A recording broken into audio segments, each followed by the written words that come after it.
Jæja, þetta tókst til hamingju. Þakkaði kærlega fyrir Fjölnir. Veist að núna ertu eiginlega búin að gera alla held ég orð stopp. Þú fækst 2 10 og hérna klárar maður geggjaður. Hvað ertu búin að gera? Þetta náttúrulega snillingur upplagið þessi hestur. Stór glæsilegur og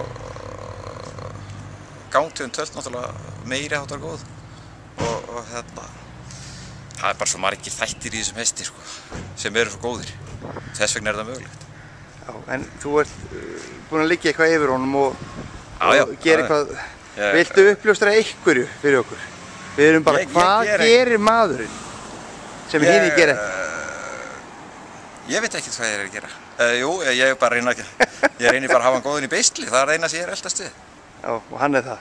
Já, hann er yfirleitt. Hann var aðeins frekku í dag, pínu spenntur. Ok, en hérna holningin svakaleg? Já, hann er náttúrulega með frábæran hálsæðshestur og nýtir hann vel. Þú sem vilt gefa honum allt kreditið? Ég meina, hesturinn er bara 8 vetra og sko, það er nú ekki eins og þetta sé sko, búið að þjálfa þetta í mörg ár. Þannig að það verður að skrifa þetta á hann. Ég er bara heppnar hinnir að vera á hestinu. Ok, en hvernig fannst þér mótið vera svona í heilsinni? Þú ert búin að vera að keppa í öllum greinum. Þetta er alveg frábært hjá Malla. Og unn, þetta er bara snilldin einn. Rosa gaman að vera hérna og mann líður vel hérna, vel tekið á móti manni og maður er velkominn. Og það er alveg degra við maður hérna, þetta er frábært.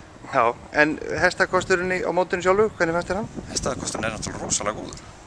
Það eru, sko, í 4 gang er úrslitahestur á síðasta heimsmeistaramóti og 5 gang, Maggi Skúla, líka úrslitahestur á síðasta heimsmeistaramóti og þetta er einhver smá tölur sem að þessir hestar eru að fara í.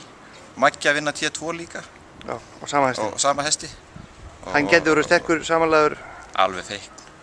Og Maggi náttúrulega sko, í háum tölum bæði í T2 og 5 gang. Og svo það er nú engin að draga hans skeiðgetu efa. Nei. Þannig að hann verður rosalega skeiðmaðurinn. Og hann var flottur í honum hana í úrslitunum. Frábær. Og hann náði salnum með sér eins og þú gerir líka af þessu. En hann náði að sveifla svolítið höndum og gera smá læti. Já. Það var gaman að sjá hann. Og svo baði hann að heilsa mömmu sinni. Í vélinni á mér. Já. Ok. Ég er líka að kærlega heilsa på mömmu. Já, mér líst vel að það. Og svo er líka eitt sem má ekki gleyma hérna að segja. Að sonur minn er hérna með mér að aðstofa mig. Skúli Þór. Búinn að vera betur en enginn. Vá, hvílíkur snillingur. Er hann föður betur ykkur? Nei, ekki spurning. Ekki spurning. Heyrðu, takk fyrir viðtalið og hérna ég verður bara að segja enn og aftur til hamingju, þetta var magnað. Takk kærlega fyrir Fjölnir. Gaman að hafa þetta.